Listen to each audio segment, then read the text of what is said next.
Megan! Megan, no! Ah! Why? Megan!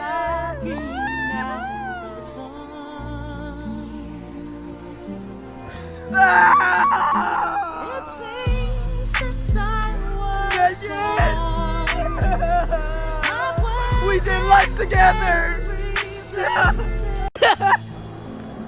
Now, y'all know one thing about me is I'm going to always be transparent. I'm going to show you my wins, my losses, and my challenges. So let's talk about it.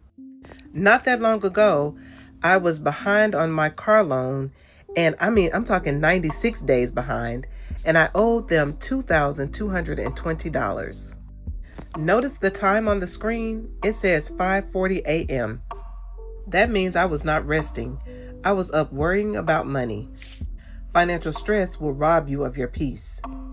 But something shifted for me when I stopped worrying about money and started praying intentionally about it. Not random prayers, but scripture-based prayers over my finances. And today, my car is completely paid off. Ain't God good? Yeah, it's got an expired 24 plate. Okay, yeah, it's actually good. Actually, the tag doesn't want to pass, but if the car's good, it has insurance and everything. Okay, But the car is good. well, And I can move it today if you want it out of here. yeah, I can get out of here. Actually, yeah, the way it works is if you get hooked, it's a drop fee. You can pay a drop fee if you want to pay a drop fee. And that's company, it's not my money, it's company money. how does that work? To not take it? Yes. Yeah, but the problem's still not solved, right? She's still going to have it somewhere, and it's still not going to have the tags up to date or whatever the case. So what is she just going to go through infinite $150 drop fees? You got to take care of that, but at the same time, I mean, if it's got insurance, I think that's kind of crazy that they can just come take your thing and check your tags like that. And they're not the police, but y'all, let's get back into it. If you could like the video, I greatly appreciate it. Only takes a second, and it actually helps out more than you know. And also, if you could hype. When, like now? Yes. 1:30? 130. And I'll give you a receipt, and the office knows about it. I let them know you got hooked. Yeah. If you would have called them, they probably wouldn't have told you. But it's 24 plate, and they didn't know. Oh. They didn't know. Not even if I say anything right now? Well, it's already hooked. See, after the fact, once they give us the list to tow, we go around and hook them, and after the fact, You said 1:30, right? 130. Yeah, let me write your receipt. Yeah. Okay.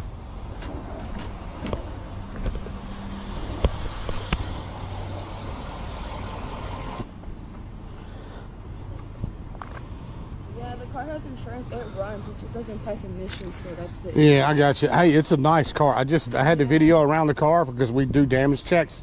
It's a nice car. It really is. There's no damage at all on it. Glad you didn't have to go to the lot.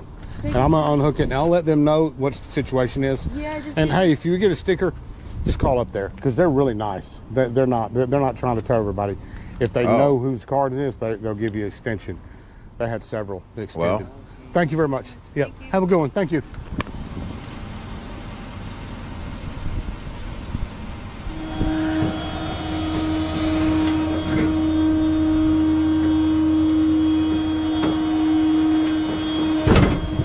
Anyway, we paid that one out. well, here's the thing, right? So, yeah, they gave her notice. They gave her a sticker, right? And usually when they put those stickers on there, you got about 24 to 48 hours before they come and get your car or before they come and take any type of action. So if they gave you a sticker and you didn't look into it and you just peeled it off and just thought that the ether was just going to solve all your problems, then this is how you get into situations like this. You should have handled your business. The sticker was on there. You had ample notice. You got to make sure you address that.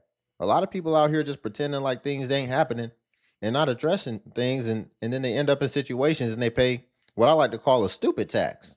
That's really what it is. You're paying a stupid tax. Hopefully you learn your lesson so you don't have to pay the stupid tax again. But if not, you're just going to keep getting hit over the head with $150 fees for nothing.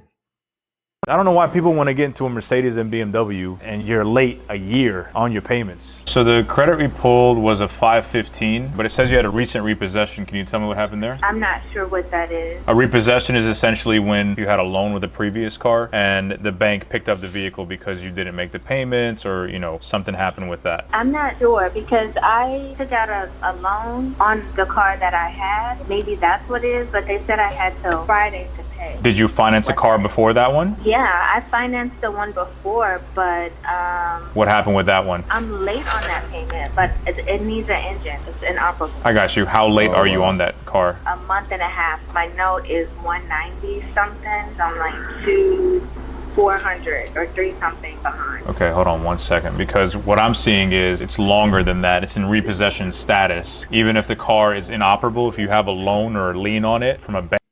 They just be coming on here lying to him because they want him to help him out. I noticed that. I noticed when they talk to this guy, they're just making stuff up. And when he gets a little bit deeper into it, it kind of comes out. And sometimes it comes out in small ways, but I can tell. And see, this is why sometimes you just have to ask questions you already have the answer to. That way you can kind of know what type of person you're dealing with. She's talking about, did she say she's like a month behind? And when really, in reality, she's a year behind, literally 12 months behind. And she tried to play it like a month so that he'll put his trust in her like, oh, it's not that bad. She's just a month behind. So I'll take a chance on her. Ma'am, just tell the truth. He wouldn't be calling. He's calling you. He knows the information. But now you're lying, which is really making, like if I was him, now I really wouldn't want to do business with you because you don't pay your stuff for a year straight. And you lying at the beginning of the relationship when I'm trying to help you. You will still be financially obligated for that loan, right? So when you're looking to get into a new car, it's going to hinder you because right now you are delinquent on that car and the other one. Do you have any money down to get into a car? I do not have any money down, no. Let's see. Are you trying to fix your credit? It says that you're disputing some accounts. Are you doing credit repair? Yes, but that account is being paid right now. So it's showing that it might not show because it went to a different company. Yep. Here's the problem we have, right? You had a loan with them that you were almost a year late on. It's showing 13 payments past 90 days. So that's over a year. You were late on that. Your credit card, it's showing that you had 2 60-day late payments and then your 23 payments past 90 days late. So that one was closed. And then you have another charge-off account. And then, right now you have a lot of charge-offs and a lot of delinquent things. And unfortunately, to get a finance car, the bank's going to want to have to see some good payment history. And with no money down and a 500 credit score, we can't get you into a car. The thing I would advise is just get into like a $2,000 or $3,000 cash car and just kind of figure out how you can make some of these accounts whole and settle them and kind of work on your credit. Okay. If you have some money down, I wouldn't even try to get you into a car. I wouldn't even finance you a car. I would just tell you to get a cash car for like $2,000 or $3,000 and just thug it out and try to fix your credit. Because just FYI, even though you're fixing your credit, a lot of these accounts are being verified, so it's not going to fall off that easy, right? And I can see all of the disputes you put on, but they're coming right back on with verifying the accounts. That is just financial, like generational pain. And she knew what was going on. I just I don't know why people want to. Right. She knew what was going on. Listen, man. He was never. It didn't matter what your credit score was going to be, because you see, he said, "I see where you're trying to dispute this stuff." So basically, she's like trying to. That's why he asked her, "Oh, are you going through some type of credit repair?" Because he already saw her whole docket of, past interactions with other places that lent her money, and so he was smart to be asking questions he already knew the answer to see if she'd be honest, because it's really embarrassing when you think about it. And it's worse than that because you have an embarrassing reputation. Every person that takes a chance on you, you just don't pay them at all. And then they eventually just get rid of your account or come and take your stuff. And that is your reputation out here. That is your track record out here. And now you're trying to find another sucker to lend you some money or to help you out so that you can burn that bridge too. You just out here burning bridges everywhere you go. And have the nerve to be sitting up here lying when we can all see your record? That's going to follow you no matter where you go. You think he runs your credit report and then he just looks at the number? No, he wants to see, like, why is it like that? Practically. And she effed around and she just found out that, yeah, you thought this wasn't a big deal. And you thought that you could just not pay people and then get your credit fixed and get things removed. No, it don't work like that. We can still see it. And we know what happened. And it's not going nowhere. And you should try to still attempt to fix it and pay it back. But what did she say? She's still paying on a car with the engine blew out. So that's why she had to go get another car. So she just stopped paying on the car with the engine blow out. And then she went and got another car, and then she still wasn't paying on that one. Boom, boom. So today she came in, her credit score was around 400, and usually I ask for 580 plus, and we was able to get her done. She said it was the fastest process that she done ever been through. Let them know your experience today. It was a great experience. I wasn't here for 7 hours and 7 days. Talk to him. Listen, y'all, it's gonna be a quick process. At this point, bring me any credit score. I know the bank that I need to work with in order to get y'all approved. And for all my 580 plus credit scores, we still have 0 down, and I can get your first 60 days free. Goodness gracious. Same as I did her. Did I get any money out your pocket today? Oh, not at all. My gosh. 0 down with a 400 credit score. Y'all better tap in. Luther Johnson down here at the Clay Cooley Hyundai of Dallas. I'll talk to y'all soon. Ma'am, this man is playing in your face. You just got screwed. You just got screwed real bad. You just got screwed hard. Because let me tell you something. Where is your man at? Where is any man in your family at? You have a 492 credit score and you just got a new car. So what does that tell us? What does that give us insight into? He's talking about no money out your pocket, 0 down. Didn't I take care of you? Didn't I look out? Ma'am, that's not your friend. Ma'am, stop making friends with people who can financially capitalize off your lack of knowledge and your ignorance. You should have went up there with a man. Because when we would have went over the numbers and I would have saw the interest rate, I'd have been like, oh no, I bet she didn't do not one lick of negotiation. Because you could just tell. So now she's got this car with bad credit. What do you think happens to people with bad credit when they get a car and pay 0 down?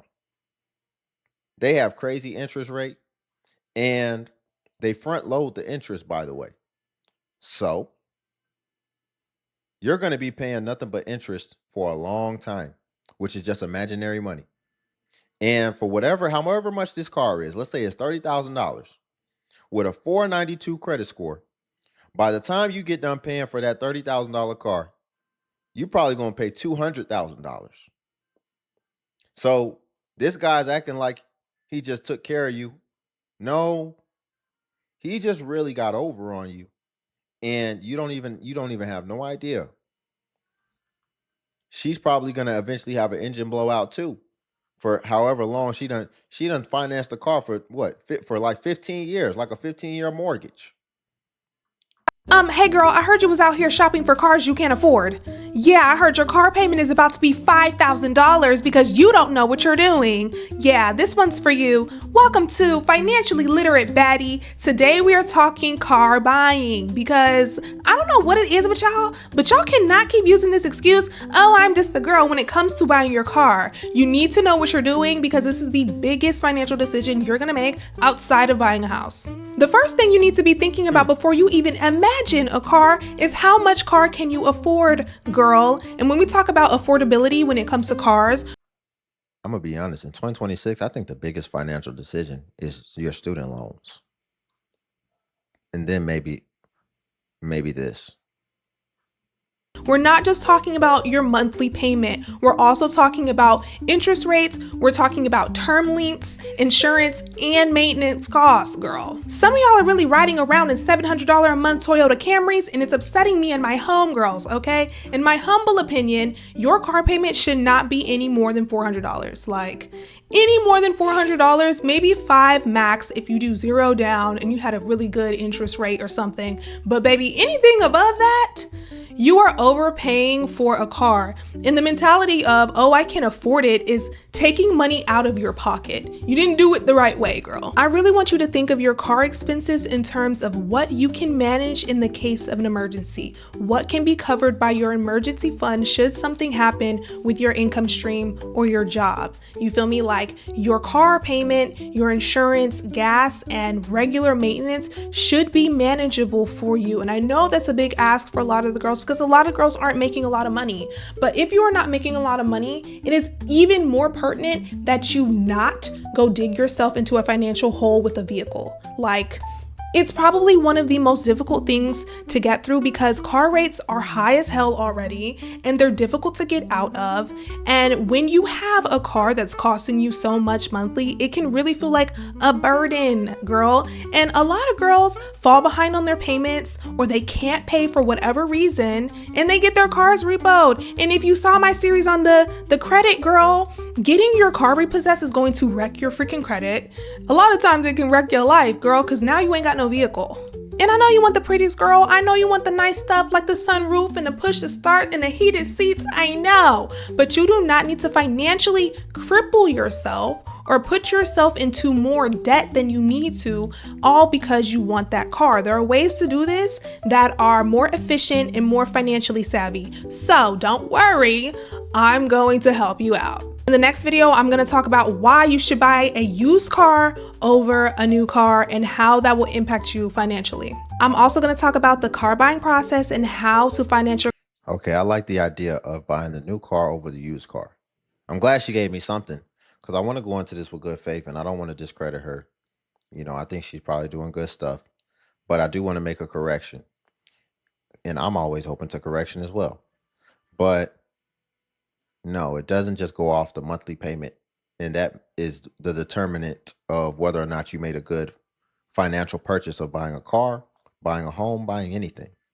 Because if you buy a home, it would actually be smarter to get a 15-year mortgage as opposed to a 30-year mortgage, which would result in your payments being higher monthly, but you would be paying more on the principal, which ultimately, by the end of that time horizon, you would have paid less for the house. And in a lot of cases, the same can work for cars. Because when I first got out into buying cars, I remember I noticed the longest you could stretch your payments out was 60 months when I first got out here. And I've always financed through credit unions, so maybe that's just their rule.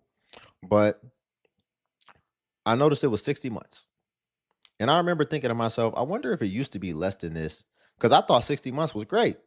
But I wonder if it used to be like 30 months. And I wonder if like someone who came in during the times when it used to be 30 months would look at 60 months and be like, that's outrageous. I would never finance it for that long and pay all that interest.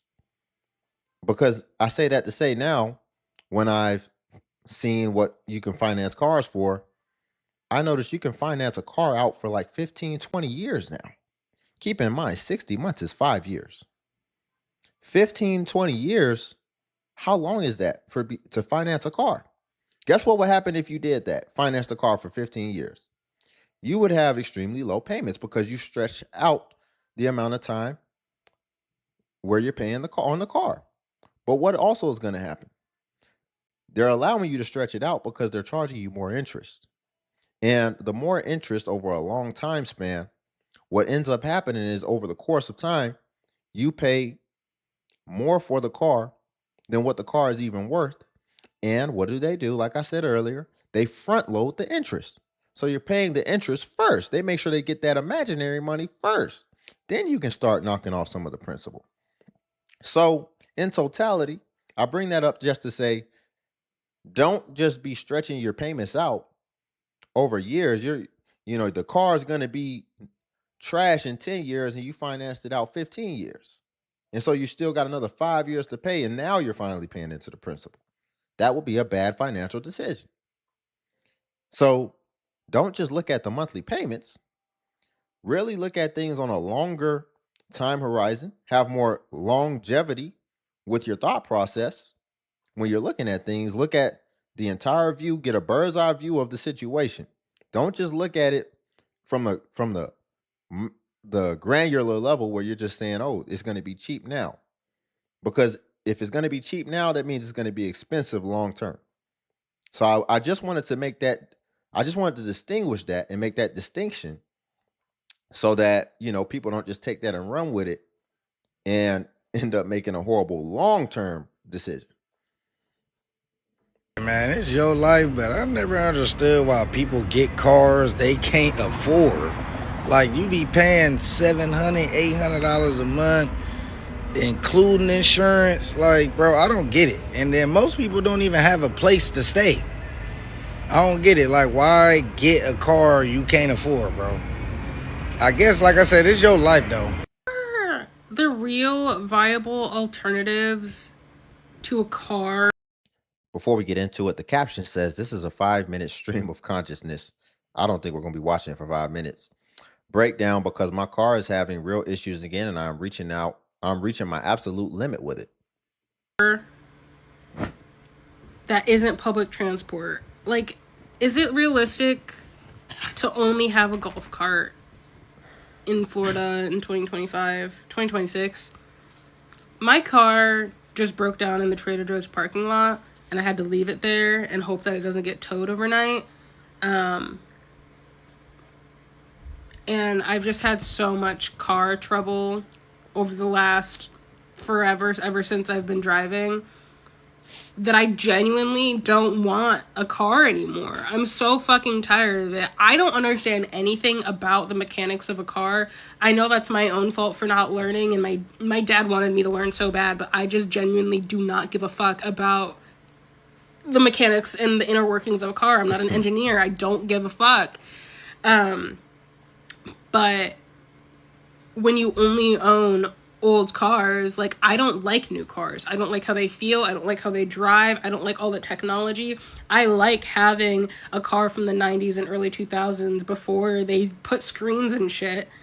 But when you have a car that age, shit starts breaking, and I don't understand enough about how it works to be able to, like, fully explain to even, like, my father, when something does break on it, explain to him, like, oh, this went bad. Like,